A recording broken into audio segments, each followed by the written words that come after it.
El peor final, Sofi, que fue primicia de Crónica. Por supuesto, después de varios días, Ana, finalmente apareció Gisela. Se supo directamente en el día de ayer a las 8 de la mañana que habían encontrado finalmente el cuerpo sin vida de la odontóloga y había aproximadamente 100 efectivos de la policía bonaerense, caballería, también los buzos tácticos que estaban directamente trabajando para poder dar ya con el cuerpo sin vida porque se sabía que no había ningún tipo de posibilidad. Pero va a haber varias cuestiones que le va a llamar la atención. Más que nada, porque todavía no se pudo confirmar la manera en la que la asesinaron. Claro.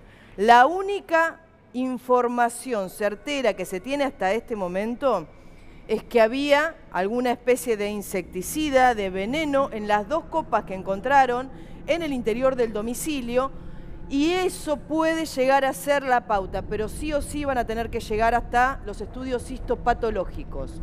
La autopsia de Gisela no tiene signos de asfixia. Esto significa que no fue ahorcada. Estos son los datos de la autopsia, lo que se encuentra en la investigación. Bueno, esto habla obviamente del tiempo que estuvo semienterrada en la zona de Villa Elisa. Tiene los órganos putrefactos. Estamos hablando de casi 15 días de la desaparición porque creen que fue asesinada justamente el mismo día en el que ella desaparece. El mismo día que fue vista con vida por última vez es el día en que la llevan finalmente hasta algún lugar. No se pudo confirmar si es la casa de ella o si es otro lugar. Habría estado deambulando con el cuerpo incluso, ¿no? Un tiempo. ¿Cómo, Gustavo? Habría estado deambulando con el cuerpo a un tiempo. Sí, ahora te voy a contar en minutos nada más la declaración de un conocido de este hombre, donde lo que dice es que en realidad cree que cuando fue a su casa, el cuerpo de Gisela estaba en el interior de la camioneta. Él le pidió que le preste la camioneta, que lo acerque hasta un lugar y sin embargo se negó y evadió el tema continuamente. Aparte de todo esto, también tenemos que hablar de las muestras que se tomaron.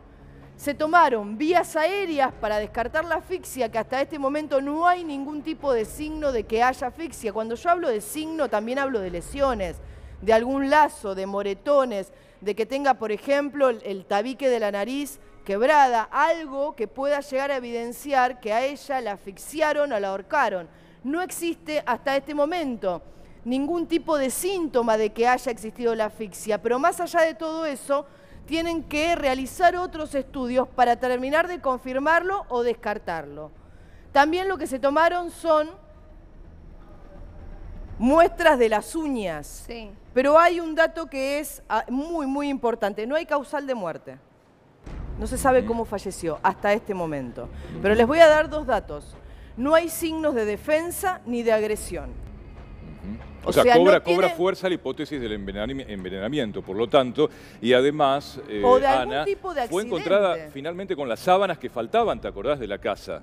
Cuando ya habían llegado hasta el lugar, lo que pasa es que uno por, tener mucha delicadeza con el caso que se está llevando adelante, no da datos que se van incorporando a la investigación. En un primer momento, cuando habían encontrado, se sabía, el cuerpo sin vida de una mujer, existía el 50% ya de una confirmación porque las sábanas eran compatibles con las que faltaban de su domicilio y aparte de todo eso, el lugar en donde habían encontrado el cuerpo, Villa Elisa, muy cercana de donde ella había desaparecido, y también agrego a todo esto que era una mujer y la edad aproximada, entre 40 y 50 años eran los primeros datos que arrojaban los investigadores cuando habían encontrado el cuerpo. Dos datos más que me parecen sumamente importantes y con esto cierro, que es lo que va a ocurrir, o los estudios, mejor dicho, que se pidieron complementarios para poder terminar y presentarlos en la investigación. Primero, que no hay signos de defensa ni de agresión. Esto significa que no tenía lesiones